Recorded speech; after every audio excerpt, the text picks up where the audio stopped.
Olá, igreja, a paz do Senhor.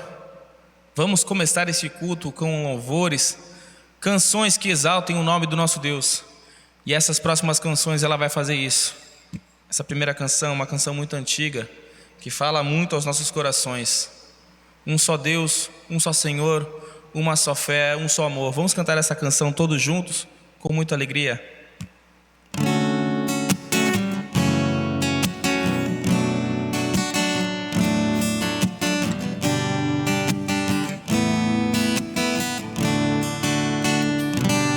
Um só Deus, um só Senhor, uma só fé, um só amor, um só batismo, um só Espírito, mediador.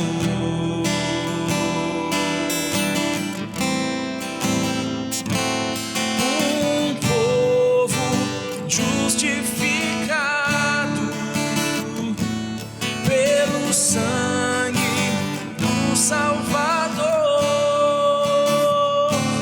um caminho que nos conduz para o reino de Jesus, para o reino de Jesus. Um só Deus, um só Deus, um só Senhor,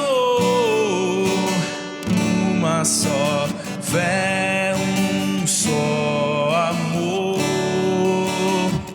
um só batismo, um só Espírito, mediador.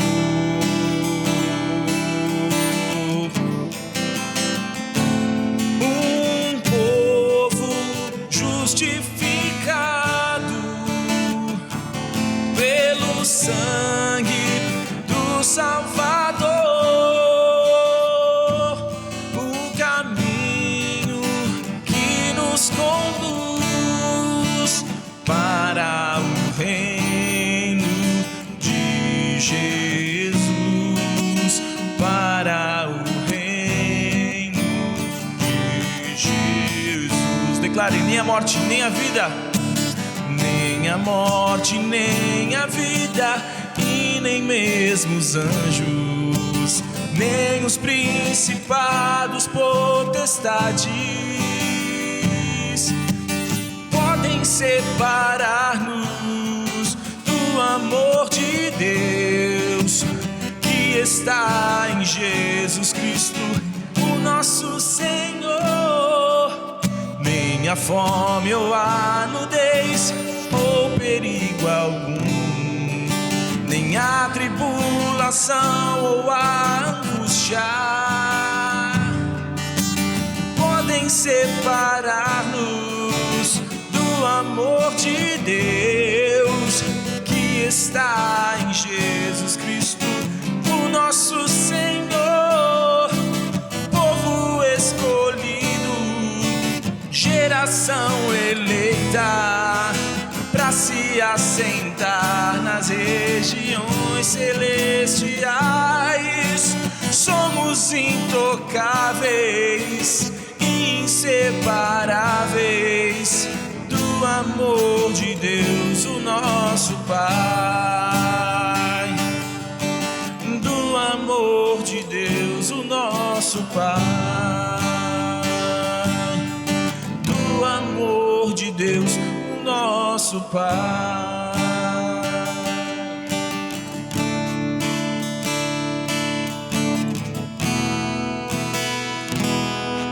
Recebi um novo coração do Pai, coração regenerado, coração transformado, coração que é inspirado por Jesus. Como fruto desse novo coração, eu declaro a paz de Cristo, te abençoo, meu irmão. Preciosa é nossa comunhão. Somos corpo e assim bem ajustados, totalmente ligados, unidos, vivendo em amor, uma família sem qualquer falsidade, vivendo a verdade, expressando a glória do Senhor. Uma família vivendo o compromisso do grande amor de Cristo. Eu preciso de ti, querido irmão, precioso és para mim, querido irmão.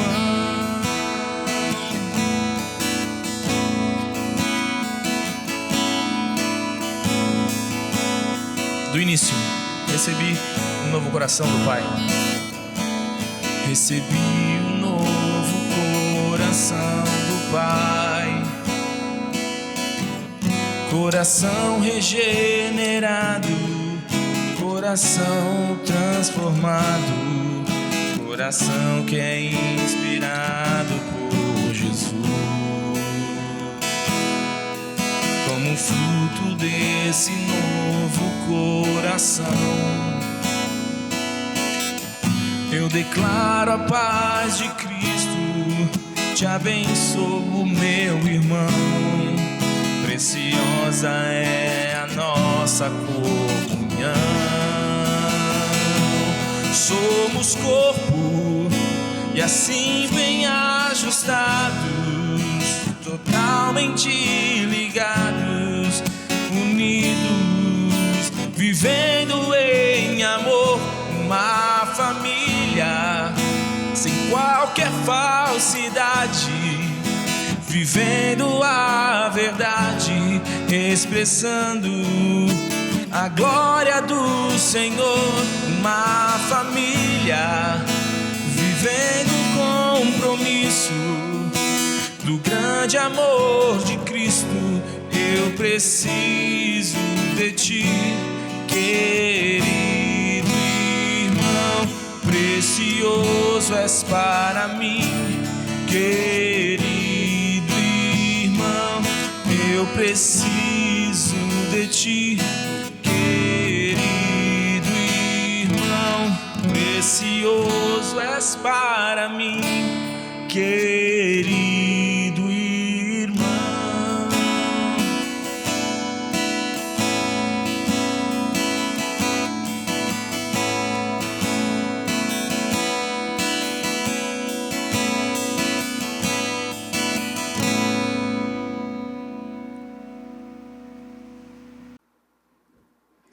Que bom ter você aqui com a gente para cultuar o Senhor. Como nós acabamos de cantar, nós entendemos que somos unidos em Cristo. Porque o Evangelho do Senhor Jesus nos salvou, porque a graça derramada na cruz do Calvário nos uniu. Nós recebemos um novo coração. E nós nos reunimos aqui, nós nos encontramos, ainda que nesse ambiente virtual, para poder cultuar o Senhor, para poder honrá-lo com as nossas palavras, para poder aprender mais da palavra. É sobre essa comunidade, sobre como nós vivemos juntos, amando ao Senhor, que nós queremos também falar nesse tempo. E queremos encorajar você, como igreja, a continuar vivendo isso. Quero, antes de iniciarmos o estudo da palavra de Deus, também passar alguns avisos que você precisa se atentar. O primeiro deles é que nessa próxima quarta-feira, nós teremos o nosso culto de oração de uma forma um pouquinho diferente. Normalmente, o nosso culto de quarta-feira é transmitido pelo YouTube, nós temos os louvores, a palavra e a oração. Mas especificamente essa quarta-feira nós precisaremos ter uma assembleia. Já faz algum tempo que nós não conseguimos ter as nossas assembleias regulares, então pelo menos temos um ano aí de coisas que precisamos lidar, alguns relatórios financeiros que precisamos aprovar. Como igreja, nós somos liderados, acima de tudo, por uma assembleia, que corresponde a todos os membros da igreja. Então nós precisamos fazer isso e acontecerá nessa próxima quarta-feira. Então o nosso encontro vai acontecer por meio da plataforma do Google Meet. Especificamente essa quarta-feira, então nós não teremos a nossa transmissão pelo YouTube. Você receberá o link por meio dos mecanismos de comunicação da nossa igreja e eu quero convidar você a participar conosco. Também um outro aviso muito importante é que no próximo domingo nós teremos conosco o ministério dos nossos irmãos Gismiel e da Esther, que são missionários lá na Índia. Nós teremos o nosso culto missionário do mês de abril, e nós receberemos, por meio de uma chamada de vídeo, por meio de transmissão do YouTube, um encontro com eles. Acontece no próximo domingo, às 9 da manhã, naquele momento que seria separado para a nossa escola bíblica. Ali você vai poder ouvir um pouco do que tem acontecido ali, talvez participar fazendo suas perguntas, saber os motivos de oração dos nossos missionários. Então quero convidar você a participar conosco às 9 horas da manhã e também nesse mês, especialmente, orar pela Índia. Nós estamos separando esse mês para lembrar de orar pela Índia, pelas pessoas que ali ministram, pelas pessoas que ali precisam também conhecer o Evangelho transformador do Senhor Jesus. Vamos orar por eles? Por fim, eu quero lembrar você que nesse momento você também pode compartilhar e fazer o seu dízimo e a sua oferta. Aqui nós temos os dados da nossa igreja. Queremos agradecer você por participar conosco com tanta fidelidade. Nós, com esses recursos, abençoamos famílias. Nesse tempo de pandemia, temos abençoado pessoas com cestas básicas, temos suprido por meio da assistência social pessoas com alguns recursos, ajudando nas suas contas, pessoas que perderam os seus empregos. Nós, como igreja, também continuamos executando a obra do Senhor, enviando recursos aos missionários, assumindo e continuando a pagar as nossas contas aqui como igreja. Nós temos esse papel como família de Deus, mas antes de tudo, eu quero lembrar você que antes de Deus querer o seu dinheiro, Ele quer o meu e o seu coração. Nós, nesse momento, vamos orar por esses motivos, orar por nossa igreja e orar pelo estudo da palavra que teremos na sequência. Nós hoje teremos o último trecho da carta de Paulo a Tito. Na semana que vem encerraremos essa série fazendo um panorama da carta a Tito, mas nós vamos falar hoje sobre o último trecho em Tito, no capítulo 3, versículos de 9 a 15. Mas antes, eu quero pedir que você me acompanhe orando. Vamos lá falar com o nosso Senhor. Deus, muito obrigado pela oportunidade que temos de cultuar o Teu nome. Muito obrigado pela Tua graça que é manifesta em nosso meio, Pai. Obrigado porque Jesus nos comprou por um alto preço e nós honramos o Senhor como igreja por isso. Pai, nós pedimos por cada um dos nossos irmãos que estão doentes, que estão sofrendo, aqueles que têm vivido tempos tão difíceis nos seus empregos, nas questões financeiras, que o Senhor os visite com a Tua graça. Nesse momento também quero pedir, Pai, que o Senhor cuide dos nossos missionários ali na Índia, a Esther, o Gismiel, que o Senhor, Pai, use-os poderosamente naquele ministério, que nesse tempo tão difícil que vivemos de pandemia, que o Senhor também os guarde. Pai, nos dê a clareza da Tua palavra nesse momento, que o Teu Santo Espírito tenha liberdade para atuar em nossas vidas e corações, e que nada nem ninguém possa fazer aquilo que atrapalhe de alguma maneira e tome a atenção que é do Senhor nesse tempo, mas que seja só o Senhor glorificado. Em nome de Cristo Jesus. Amém e amém.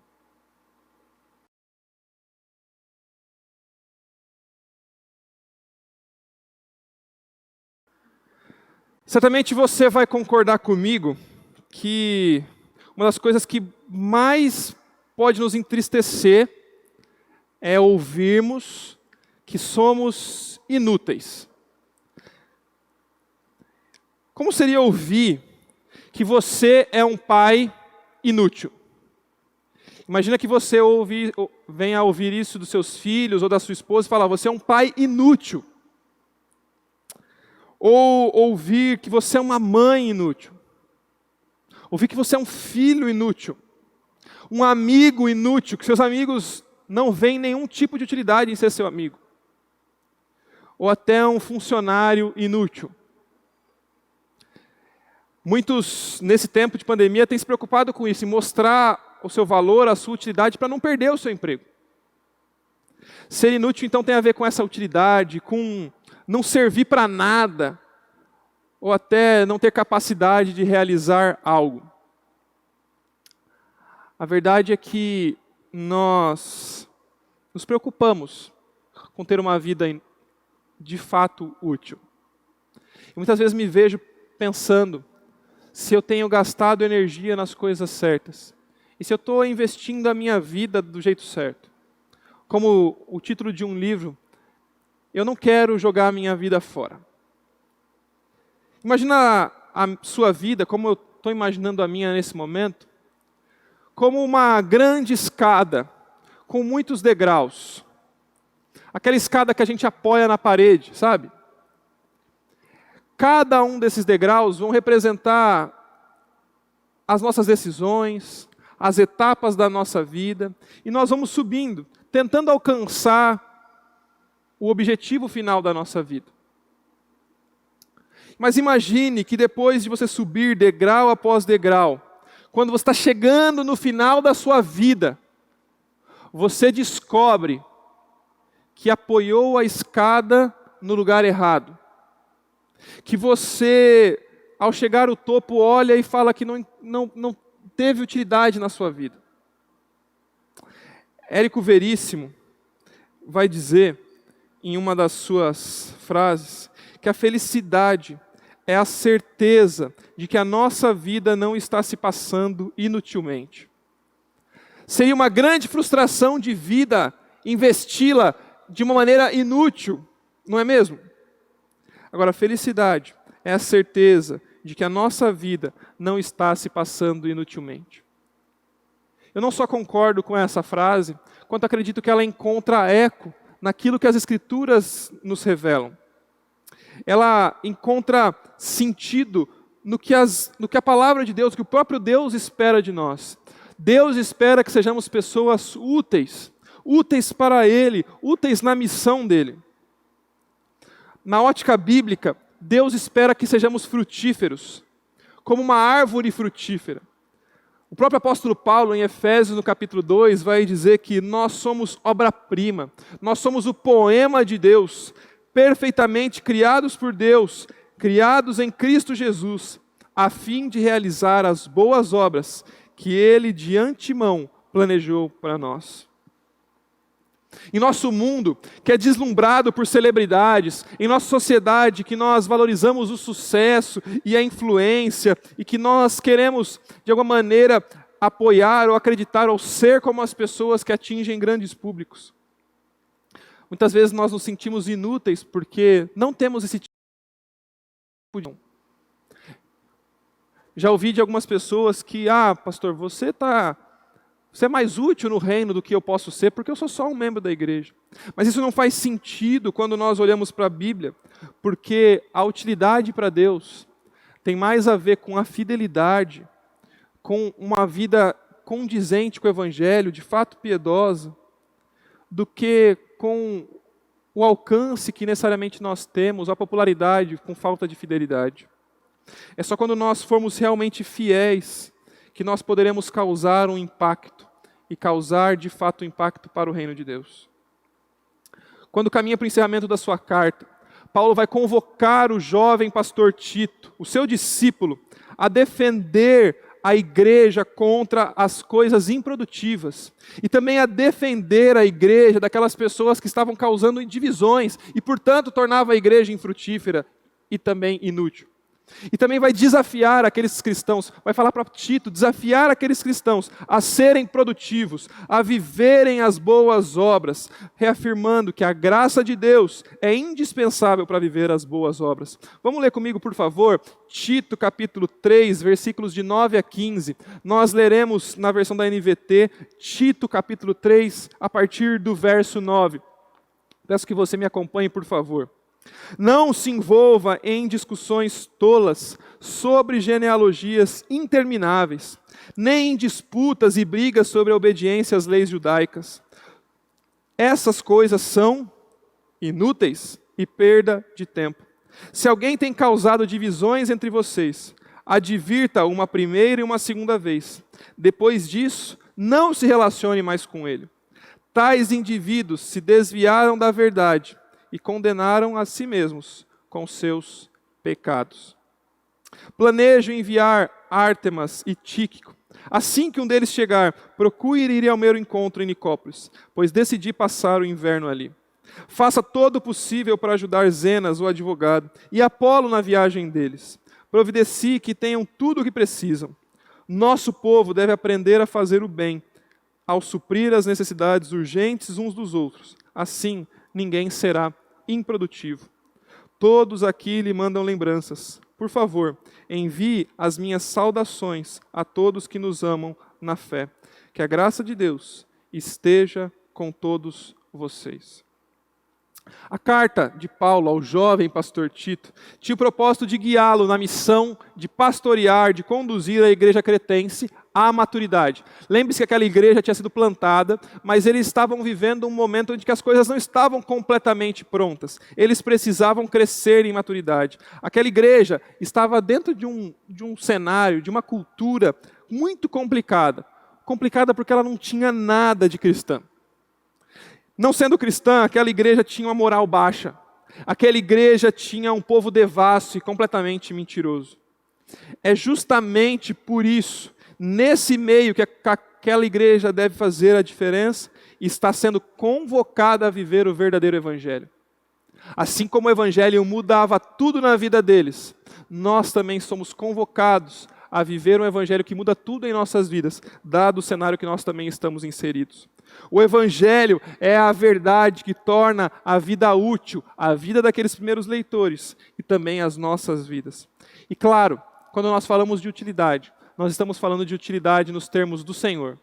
Não é uma utilidade como nós às vezes imaginamos, porque o que é útil para nós não é necessariamente útil para Deus.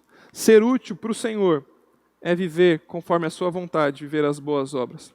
Nessa pequena carta, então, nós somos apresentados a questões que apontam para um viver transformado, em meio a uma sociedade que deseja mudanças. A nossa sociedade, como a sociedade de Creta, queria mudanças. Não estava satisfeita com o cenário, não estava satisfeita com as coisas à sua volta. Mas essas mudanças que eles tanto desejavam, eles estavam procurando nos lugares errados, estavam procurando com os recursos errados. Eles não estavam procurando no Evangelho. Não é diferente da nossa sociedade que procura as mudanças no formato, nas questões políticas, nas suas ideologias, que procura as mudanças por meio da educação, por meio da economia. Mas a verdade é que a mudança de verdade só acontece por meio do Evangelho, o Evangelho de Cristo Jesus. Só o Evangelho pode fazer uma transformação de fato impactante. O objetivo, então, é assegurar que o cristão tenha um testemunho impactante no mundo à sua volta. E que as pessoas, então, por verem esse testemunho impactante, sejam ganhas para Cristo. O trabalho de Tito era guiar a igreja à maturidade, doutrina confirmada na prática, onde os líderes são espiritualmente qualificados, onde todos os líderes vivem os padrões da palavra de Deus. E cada crente também é engajado no viver piedoso. Tudo isso é possível. E só é possível por meio da graça de Deus. Só é possível por meio da graça de Deus. Depois de direcionar a igreja a viver os relacionamentos condizentes com a graça, Paulo vai dar agora as suas últimas palavras. Esses versículos que vamos falar são as últimas palavras. Palavras de Paulo a Tito. Você deve se lembrar, no versículo 8, o seguinte: essa é uma afirmação digna de confiança. Essa é uma afirmação digna de confiança. E quero que você insista nesses ensinamentos, para que todos os que creem em Deus se dediquem a fazer o bem. São ensinamentos bons e benéficos para todos. Nesse verso, Paulo vai dizer que Tito deveria ensinar o Evangelho de maneira insistente, para que os cristãos sejam conscientes da transformação que receberam, por meio da salvação. E isso devia ecoar em uma vida marcada pelas boas obras. Ou seja, eles precisavam transmitir aquilo que eles receberam de Cristo. Eles precisavam viver aquilo que receberam de Cristo. Um cristão coerente com o Evangelho, então, deve viver intencionalmente as boas obras, dedicadamente as boas obras. Lembrando que na carta de Tito, boas obras está ligado a uma vida justa, a uma vida sensata, a uma vida piedosa, onde a gente deixa de lado a impiedade e deixa de lado as paixões mundanas. Isso é boas obras aqui em Tito. Bom, com tudo isso na nossa mente, a última questão de Paulo para Tito era que ele deveria enfrentar a presença de falsos mestres de maneira correta, com a finalidade de conduzir a igreja à maturidade. Por isso, os primeiros versos apontam para um cuidado com a inutilidade. Acompanhe comigo, por favor, versículos 9, 10 e 11 de Tito, capítulo 3. Diz assim: não se envolva em discussões tolas sobre genealogias intermináveis, nem em disputas e brigas sobre a obediência às leis judaicas. Essas coisas são inúteis e perda de tempo. Se alguém tem causado divisões entre vocês, advirta uma primeira e uma segunda vez. Depois disso, não se relacione mais com ele. Tais indivíduos se desviaram da verdade e condenaram a si mesmo com seus pecados. Não é a primeira vez que Paulo vai falar com Tito sobre os falsos mestres. Se você se lembra um pouquinho do que aconteceu lá em Tito, capítulo 1, versículos de 10 a 16, Paulo vai falar para o Tito que ele está preocupado com a influência que esses falsos mestres tinham na comunidade e como isso estava afetando o estilo de vida do cristianismo cretense. Esses falsos mestres diziam representar Deus, mas eles tinham interesses egoístas, eles pensavam neles mesmos. Eles eram, então, portanto, falsos mestres. Eles não eram mestres de verdade. Justamente por conta do perigo dos falsos mestres, que aquela igreja precisava de uma liderança espiritual madura, precisava de uma liderança espiritual forte. Ter pessoas na nossa comunidade local, assim como naquela comunidade local, que sejam de fato pessoas fortes no Senhor, que sejam de fato piedosas, nos ajudam primeiro a estabelecer bons exemplos, nos ajuda a estabelecer bons modelos, mas também nos ajuda a estabelecer uma sã doutrina, ou seja, na verdade, defender a sã doutrina que foram estabelecida pelos apóstolos. Nós somos expostos com frequência a doutrinas distorcidas. Eu não sei quantas vezes no ministério eu já lidei com alguém que me procura com uma dúvida de algo que ouviu em algum lugar, ou de um tipo de questão doutrinária e prática que viu ou participou em uma outra igreja que não faz sentido nenhum biblicamente. Nós precisamos crer e conhecer a palavra de fato, para não sermos levados por essas doutrinas pervertidas. Porque só uma doutrina sadia, ela terá um impacto verdadeiro no mundo. O impacto do jeito que Deus espera. Porque se nós ensinamos uma doutrina falsa, isso não é de fato o verdadeiro cristianismo. Portanto, a postura que Tito deveria ter diante desses problemas são duas ordens. Não se envolva e rejeite. Versículo 9, temos aí a afirmação, não se envolva. Nas duas outras versões que nós mais usamos, a Almeida, a Revista Atualizada e também a NVI, a palavra que aparece aqui é evite. Literalmente a ideia é virar as costas e ir para o outro lado. Agora, que tipo de pessoas, que tipo de situações nós devemos virar as costas e ir para o outro lado? Nós precisamos fazer isso com os falsos mestres. Agora, como nós identificamos o falso mestre? Versículo 9 e 10. Ele vai dizer que nós precisamos olhar para esses falsos mestres com algumas marcas. Quais são essas marcas? Discussões tolas, genealogias intermináveis, disputas e brigas sobre a obediência às leis judaicas. A primeira das palavras que aparece aqui, a primeira das expressões é discussões tolas. Discutir, mas discutir coisas que não levam a lugar nenhum, tolas. E aqui não é só negar uma conversa teológica, até porque as conversas teológicas têm o seu papel quanto a lidar contra os erros, lidar contra as falsas doutrinas. Mas aqui eram debates sem sentido, debates que não cooperavam com a missão da igreja. Eram debates de coisas muito periféricas e que as pessoas ficavam tentando levar a desdobramentos que não cooperavam com a piedade. Outro aspecto aqui que aponta para um falso ensino são sobre as genealogias. E aqui Paulo não está nos dando o direito de não ler crônicas ou de não ler algumas genealogias que aparecem em outros livros das Escrituras. Sabe o que acontecia no primeiro século? É que muitos desses cristãos tinham um histórico judeu, ou seja, eram judeus convertidos. E o que acontecia era que eles tinham o hábito de fazer uma disputa por quem pertencia a uma família mais importante. Eles começavam a buscar a sua árvore genealógica e dizer o seguinte: eu sou filho de fulano, eu sou neto de ciclano, a minha família é descendente do rei tal, a minha família é descendente de tal profeta. Como se isso trouxesse um status para eles e um destaque dentro da comunidade. Em nosso tempo, nós chamamos isso de dar aquela carteirada, sabe? De quando você ouve que alguém quer se gabar e trazer para si uma posição mais excelente. Mas porque eu sou o fundador da igreja. Porque eu sou isso. Ou porque meus pais são assim. Ou porque meu pai era alguém muito espiritual. Meu irmão, minha irmã, não é esse um problema que aparece aqui? Além das genealogias, o texto ainda vai mostrar que temos problemas com as discussões e brigas por conta das obediências às leis judaicas. Se já não bastasse nós sabermos que a lei foi cumprida em Cristo e que nós não temos condições de cumprir a lei, eles estavam disputando por coisas que eram totalmente periféricas e coisas que eles queriam que as pessoas fossem obedientes. O judeu normalmente queria, o fariseu, o líder daquela comunidade, normalmente queria estipular regras para que fossem cumpridos os mandamentos.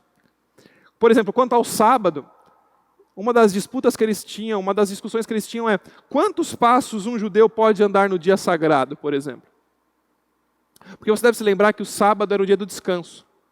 E aí, para ter que descansar, eles tinham um limite de esforço. E eles pensavam: quantos passos será que eu posso dar? E eles começavam a discutir uns com os outros por isso. O que certamente não é útil, não é importante. Qual é o problema com isso? O texto vai dizer: essas coisas são inúteis, são perda de tempo. Ao invés de enfatizar o Evangelho, ao invés de falar o que Jesus fez, ao invés de falar sobre coisas importantes, eles se concentravam totalmente em coisas dispensáveis e totalmente secundárias. Tim Chester, um dos comentaristas que tem usado muito aqui na nossa carta a Tito, no estudo da nossa carta a Tito, vai dizer que a verdade é que muitas vezes na igreja enfatizamos controvérsias e evitamos falar do Evangelho. Talvez nossa pregação enfatize o Evangelho, mas em geral nossas conversas enfatizam controvérsias. E-mails e postagens nas mídias sociais enfatizam controvérsias. As questões que levantamos enfatizam controvérsias. Vamos fazer uma avaliação juntos. O que mais permeia e passa nas nossas conversas? Como nós podemos anunciar a bondade de Deus? Como podemos transmitir, exemplificar isso para os nossos irmãos e para a sociedade à nossa volta? Ou a última polêmica que temos para lidar? Com que nós gastamos mais energia em nossos passeios, em nossos jantares, em nossos grupos de WhatsApp? Falamos do amor de Deus, falamos da última lição que aprendemos com o Senhor, falamos de como Deus tem transformado as nossas vidas? Ou discutimos simplesmente pode e não pode? Devemos conversar mais sobre o amor do Pai, sobre a graça do Filho e sobre a regeneração do Espírito, mais do que qualquer outro assunto. E devemos também evitar assuntos que causem divisões, simplesmente porque eles causam divisões. Temos que falar do Evangelho uns aos outros. Quero comentar, por exemplo, o que aconteceu nessa última semana, em que nesse debate de que abre igreja, não abre igreja, STF envolvido e tantas outras coisas, não vou entrar no mérito de dizer se nós deveríamos ou não, ou qual lado nós estamos, não é esse meu ponto aqui. Mas o ponto é que nós muitas vezes temos permitido que essas discussões tomem nossa atenção, tomem o nosso tempo e gastemos mais energia com isso do que gastamos falando do amor e da graça de Deus. No verso 10, o imperativo agora toma um tom ainda mais forte. Antes era Tito, essas pessoas você deve evitar, essas pessoas você deve se afastar. Mas agora, no versículo 10, o imperativo é rejeite essas pessoas. Enquanto Tito deveria fugir das conversas inúteis, e quando ele percebe que a conversa não vai para lugar nenhum, ele deveria gastar energia com outra coisa, ele agora deveria fugir daquela pessoa que causa divisões. Do homem faccioso, daquele que causa divisões no meio e não quer ser repreendido. Esse termo aqui remete aos homens, às mulheres, às pessoas na igreja que querem promover divisões com as suas ideias, porque pensam diferente, querem fazer um grupo diferente. Esse irmão deve ser confrontado para que ele se arrependa. Mas se ele não se arrepender, ele deve ser disciplinado. Assim como foi o exemplo de Jesus, que deixou para nós em Mateus 18, Paulo está dizendo para o Tito, olha, você deve fazer com ele um processo semelhante. Conversa com ele, adverte uma primeira vez, adverte mais uma segunda vez. Mas se ele não te ouvir, então ele precisa ser realmente disciplinado. Paulo é insistente, Paulo é enfático quanto à união da igreja. Pois, assim como ele está revelando aqui, que é o propósito do próprio Deus, que Jesus já tinha dito isso para nós, o que nos une, e quando falamos do que nos une, estamos falando do Evangelho de Cristo Jesus, do sacrifício de Cristo na cruz, da salvação. O que nos une deve ser extremamente mais importante para nós do que aquilo que nos separa. E quando falo daquilo que nos separa, eu falo das nossas opiniões e nossos gostos pessoais. O sacrifício de Cristo que nos une deve ser maior em nossas mentes e corações do que as nossas opiniões, aquilo que nos separa. Infelizmente, em nossa sociedade, que está apegada ao egoísmo, estamos convencidos que todo mundo pode expressar sua opinião. E às vezes essas opiniões vêm de uma maneira que doe a quem doer. Isso infiltra dentro da nossa igreja. Mas a verdade é que o Evangelho nos faz um. Nós não necessariamente precisamos pensar da nossa maneira, da mesma maneira em tudo. Mas nós temos um terreno em comum que é extremamente mais importante. E nós precisamos estar alinhados sobre aquilo que realmente é importante. O Evangelho. A salvação em Cristo. A graça de Deus. Existem pessoas que se arrependem e que não se arrependem e querem continuar causando divisões. Pessoas que nos bastidores promovem grupos, pessoas que desejam disseminar opiniões e que por disseminar suas próprias opiniões se julgam melhor do que os outros. Melhor do que líderes, melhor do que professores, pastores, pessoas que estão cuidando das ovelhas. Pessoas que focam mais em reclamar das coisas da igreja do que serem ativos em enfatizar a bondade e o amor de Deus. Infelizmente, isso tem sido uma marca na nossa igreja evangélica. Nós gastamos mais energia reclamando daquilo que ainda não é, ao invés de enfatizar sobre o amor de Deus, quem Ele é e o que Ele fez por nós. Segundo o verso 11, não somos nós que expulsaremos ninguém. Olhe comigo, por favor, o verso 11 mais uma vez. O texto diz assim, versículo 11 do capítulo 3. Tais indivíduos desviaram da verdade e condenaram a si mesmos com seus pecados. O que ele está mostrando é que não somos nós que expulsamos ninguém. Mas essa pessoa, na verdade, já está distante. Essa pessoa já se perverteu.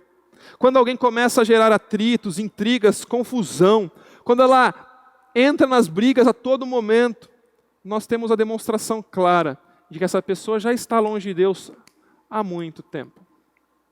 A igreja, como você bem sabe, por muito tempo tem batalhado, a igreja de Jesus, por uma doutrina correta e lutando contra a falsa doutrina. E também tem batalhado pela unidade. Jesus disse que nós seríamos conhecidos pela forma com que nos amamos, como nos amamos aqui dentro dessa comunidade, como nos amamos como povo de Deus. Isso está lá em João capítulo 13. Assim, as pessoas que não conhecem ao Senhor verão como nós nos amamos e reconhecerão que há algo especial e espiritual ali. Assim, nossas opiniões pessoais devem ser colocadas em segundo, terceiro, quinto lugar, porque isso deve importar menos em comparação com o Evangelho. O Evangelho precisa brilhar nas nossas vidas. Precisamos rejeitar o que gera qualquer divisão. Precisamos rejeitar os reclamões. Precisamos ser como para-raios, para que aquilo que vem de reclamação a gente não leve para frente, mas a gente fala, opa, não é assim que a gente resolve as coisas.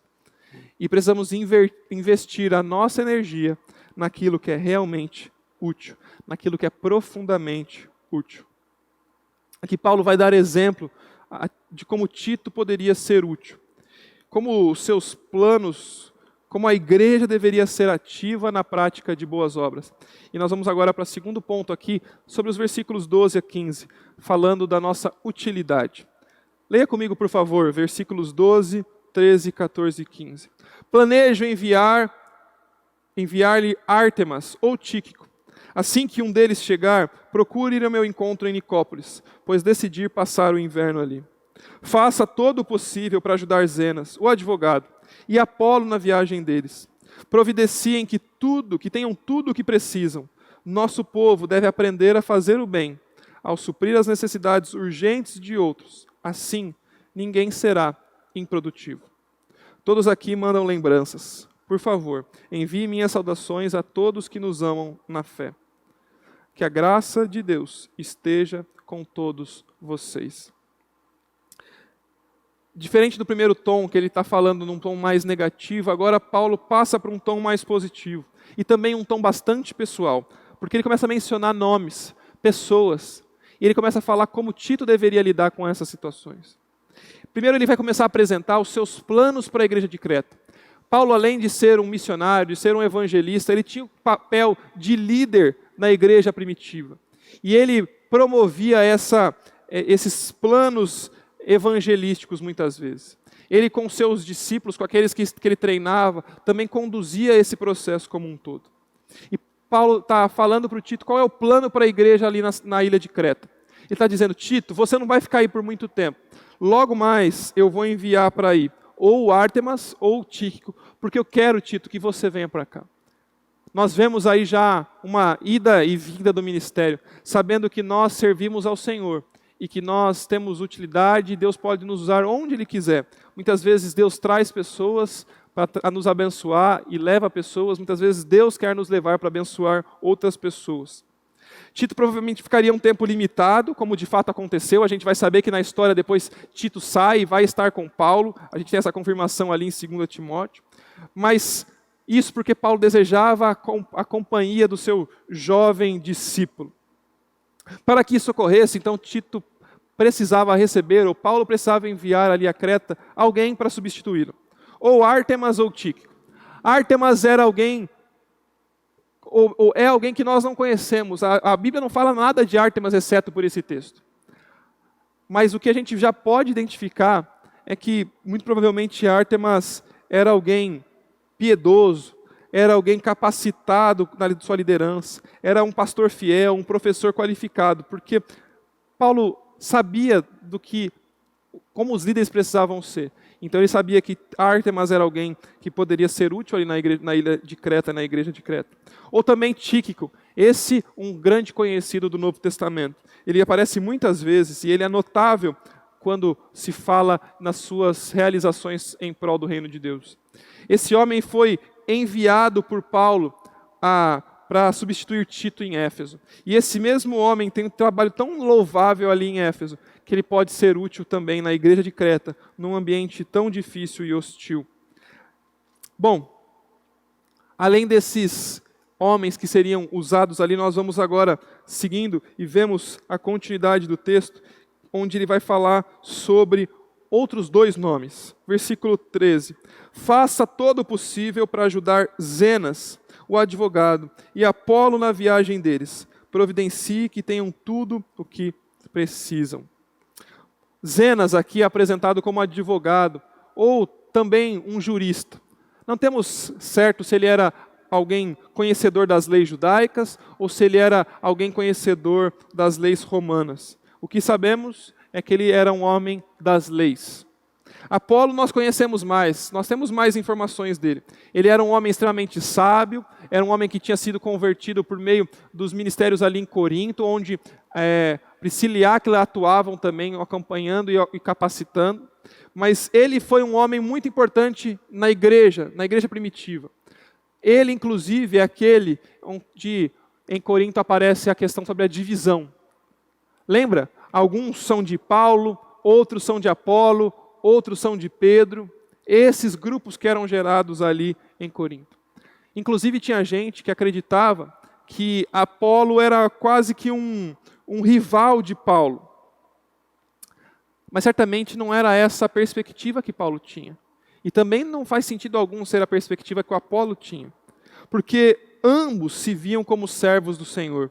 Ambos tinham claro que era Deus que fazia a igreja crescer. Ambos tinham claro que não era o meu ou o seu esforço, ou o esforço deles, mas era algo do Senhor.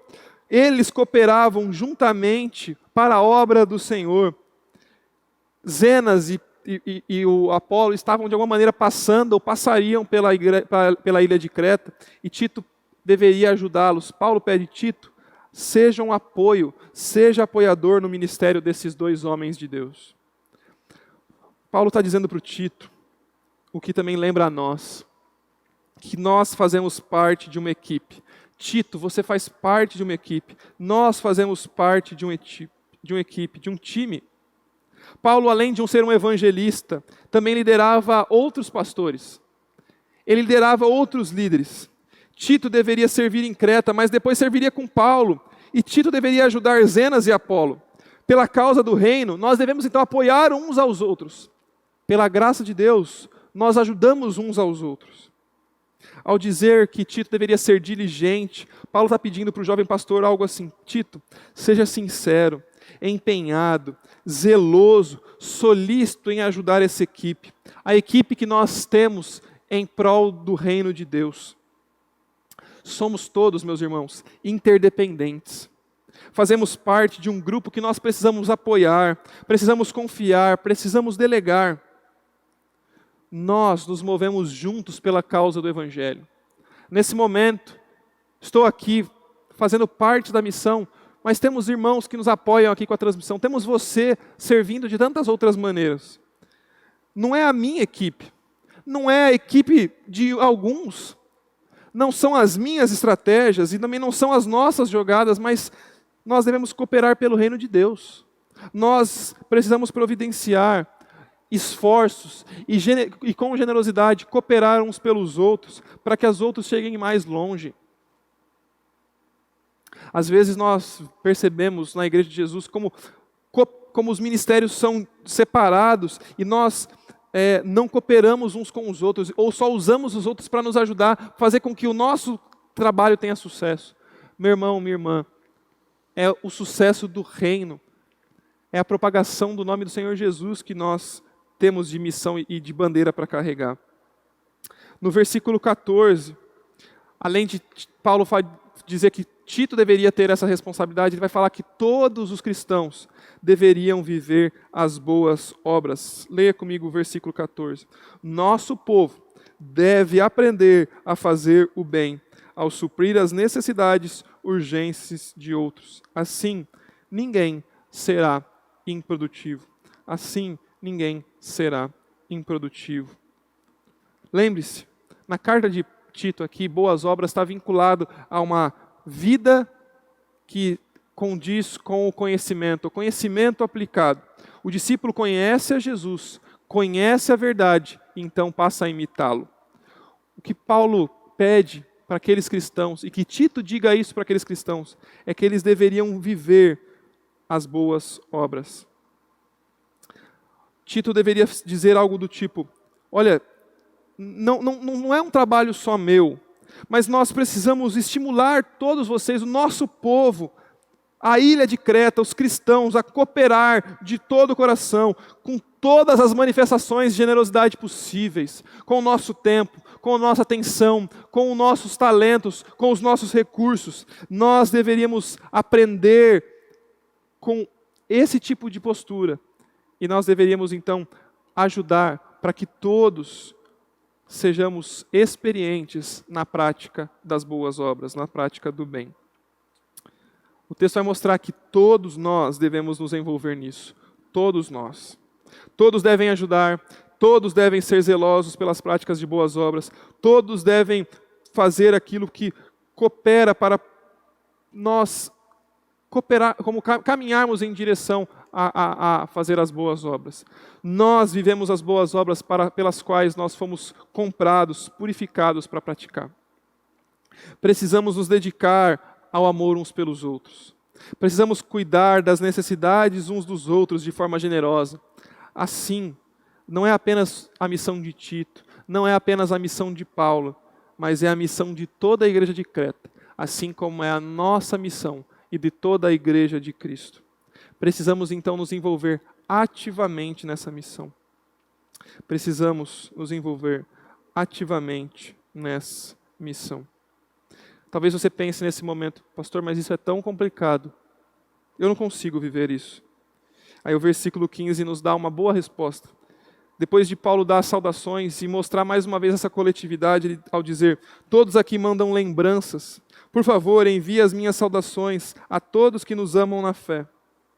Ele vai dizer que a graça de Cristo, ou que a graça de Deus esteja com todos vocês. Se não for a graça de Deus, nós não teremos condições de viver o que Deus espera de nós, de nossa vida cristã. Não tem jeito. Se não for a graça de Deus, nós não conseguiremos viver uma vida cristã de verdade. Se não for a graça de Deus, nós não teremos condições de descansar no Senhor. Se não for a graça de Deus, nós não teremos condições de cooperar no reino. Nós não teremos condições de batalhar pela causa. Nós não teremos condições de confiar quando a vida nos propõe desafios. Quando nós estamos preocupados, ansiosos, sem a graça de Deus, nós não conseguiremos lidar. Mas nós temos a graça de Deus. Porque a graça de Deus se manifestou a todos os homens, nós podemos viver de maneira justa, sensata e piedosa. E a conclusão do nosso tema, no nosso estudo de hoje, é que, pela graça de Deus, nós podemos ser úteis na obra do Senhor. Se você não se lembrar do que nós conversamos aqui, lembre-se que pela graça de Deus, nós podemos ser úteis na obra do Senhor. Coisas inúteis e sem valor não devem consumir as nossas energias. Pelo contrário, nós devemos nos empenhar na prática de boas obras. Pessoas que causam divisões na família de Deus precisam ser confrontadas e, se persistirem assim, devem ser até rejeitadas, porque Deus leva muito a sério a nossa unidade. A obra de Deus não é a obra de um único homem, mas é a obra do coletivo. Nós seremos úteis nas mãos do Senhor, servindo uns aos outros, onde cada parte coopera para um único objetivo. Os servos que são devidamente preparados, que estão servindo com fidelidade, como era o caso de Apolo e de Zenas, eles devem também ser encorajados e apoiados pelas igrejas locais. Nós precisamos apoiar aqueles que estão servindo aqui no nosso meio, em outros lugares do mundo. Precisamos ser apoiadores, precisamos ajudar, porque nós cooperamos pelo mesmo time. Como que você pode aplicar o que nós estudamos aqui hoje? Algumas lições e algumas dicas para você. Discussões, brigas teológicas, esse tipo de pedigree eclesiástico, do tipo eu estou aqui há tanto tempo, ou eu sou de tal família, ou eu tenho esse valor, ou alguma coisa assim. Observância das regras, nada disso tem poder de nos santificar, de nos tornar mais importantes, mas só a graça de Deus nos santifica. Discussões também não podem tomar os nossos relacionamentos. Existe um papel nas discussões teológicas, é claro, mas se as nossas opiniões geram brigas com os nossos irmãos, elas perderam sentido. No momento que você se dispõe a brigar com alguém por causa da sua opinião, por como você interpreta alguma coisa, mesmo que você esteja muito certo e que seja a pessoa mais certa do mundo, no momento que você se dispôs a entrar em conflito com o seu irmão em Cristo, você agora já está errado, eu estarei errado. Nossa energia deve ser concentrada em apontar para o Senhor, encorajando uns aos outros e não focando nas críticas ou até nas coisas que podem causar divisão. Esse aqui é um trabalho coletivo. Infelizmente, muitas vezes nós estamos nos ferindo dentro da nossa comunidade, ao invés de cooperarmos na direção do Evangelho de Cristo Jesus. Devemos conversar mais a respeito do amor do Pai, da graça do Filho e de como nós somos regenerados pelo Espírito, muito mais do que qualquer outro assunto, e temos que evitar assuntos que causem divisões, que causem atritos entre os nossos irmãos, simplesmente porque eles causam divisões. Eu e você precisamos estar completamente disponíveis, porque esse trabalho que nós realizamos é um trabalho de time em prol do Evangelho, porque Deus nos deu, uma vez que Ele pagou o preço ali na cruz do Calvário. Assim nós lembramos que pela graça de Deus, nós podemos ser úteis na obra. Eu quero convidar você a orar comigo, mais uma vez. Santo e amado Deus, obrigado pelo bom tempo que tivemos com a Tua Palavra. Obrigado pelo ensino que o Senhor deixou para nós aqui na carta a Tito. E obrigado, Deus, pelo Seu imenso amor. Eu peço que o Senhor nos ajude a lidar, Pai, fazendo as melhores escolhas para deixarmos a improdutividade, a inutilidade e sermos úteis nas Tuas mãos. Deixarmos as nossas opiniões de lado, deixarmos de gerar qualquer tipo de confusão ou até mesmo divisões, mas que sejamos ativos, empenhados em cooperar para que o Evangelho do Senhor chegue ainda mais longe, encorajarmos pessoas, em proclamarmos de fato a unidade e o amor que o Senhor tem, a bondade e a misericórdia. Pai, cuida da Tua igreja, é o que eu peço, em nome de Jesus. Amém. Caminhando para o final do nosso tempo aqui juntos, eu quero encorajar você a pensar um pouco como esses estudos na carta de Tito foram importantes para você. Se você teve alguma mensagem que te marcou, se teve alguma lição que você aprendeu, se algo Deus incomodou no seu coração, se você se lembra, poxa, ali foi um ponto marcante ou algo que você realmente foi edificado, eu quero, por favor, saber dessa informação. Se você puder, me manda isso por mensagem, manda isso por meio das nossas redes sociais. Nós queremos compartilhar isso com a igreja. Não necessariamente nós precisamos mencionar o teu nome, mas nós queremos ver como estudar as Escrituras tem transformado a nossa igreja. Quero compartilhar isso com você no próximo domingo, onde nós encerraremos a carta de Tito. Nós faremos um grande panorama, lembrando das principais lições, no próximo domingo, às 5h30, também por meio da nossa transmissão. Quero orar pedindo a bênção do Senhor para a nossa igreja e depois nós iremos encerrar cantando ao Senhor. Vamos orar? Santo Deus, que o Teu amor inunde a Tua igreja, Pai, a nossa igreja. Que a graça que temos em Cristo Jesus continue a nos dar a direção e nos capacitar a viver o que nós tanto precisamos. E Deus, que o Teu Santo Espírito nos console e nos constranja todos os dias. Cuida dos enfermos da nossa igreja. Pai, cuida daqueles que estão em luto, daqueles que estão precisando das questões financeiras. E nos use, Pai, como mordomos do Senhor para abençoar uns aos outros. É a minha oração, a nossa oração, é em nome de Jesus. Amém e amém. Vamos continuar louvando ao Senhor com a canção.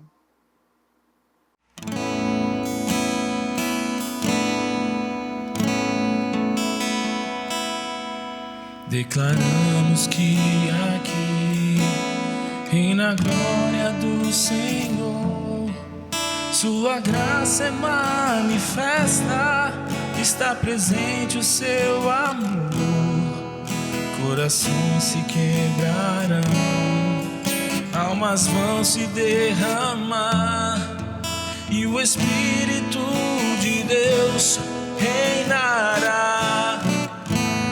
Profetizamos salvação, total libertação, quebramos as cadeias, em nome de Jesus. Aqui não há lugar pro mal, aqui reina a luz, entronizamos Cristo, Ele é o nosso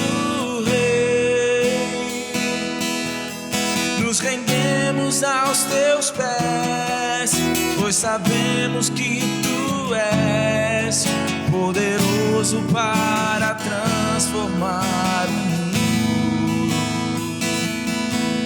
Nada pode impedir Teu Espírito de agir, operando maravilhas, transformando